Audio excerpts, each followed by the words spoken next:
যখন দেখুন বৃষ্টি হচ্ছে তখন দোয়া করবেন, দোয়া কবুল হবে ইনশাআল্লাহ।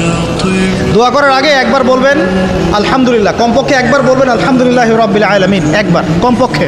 মানে প্রথমে আল্লাহর প্রশংসা করবেন, তারপর একবার দরুদ পড়বেন আল্লাহুম্মা সাল্লি আলা মুহাম্মাদ ওয়া সাল্লিম, তারপর হাত তুলে দোয়া শুরু করবেন।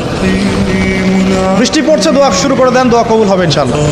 আজান দিয়েছে, আজান এবং একামতের মাঝখানের সময়টা আছে, এই সময়টা কাজে লাগান, দোয়া কবুল হবে ইনশাআল্লাহ। নামাজে দাঁড়িয়েছেন, সেজদায় গিয়েছেন, সেজদায় দোয়া করেন, দোয়া কবুল হবে ইনশাআল্লাহ। প্রশ্ন করে অনেকে যে ভাই সেজদায় কি বাংলায় দোয়া করা যাবে? হ্যাঁ যাবে, যদি আপনার নামাজটা নফল নামাজ হয়। কোন নামাজ হয়? ফরজ নামাজে করবেন না, নফল নামাজে করতে পারেন ইনশাআল্লাহ। সেজদায় বান্দা আল্লাহর সবচেয়ে কাছাকাছি থাকে, এই সময়ে বেশি বেশি দোয়া করতে রাসূল সাল্লাল্লাহু আলাইহি ওয়াসাল্লাম তাগিদ দিয়েছেন। দোয়া করলে ডাইরেক্ট কবুল হবে ইনশাআল্লাহ।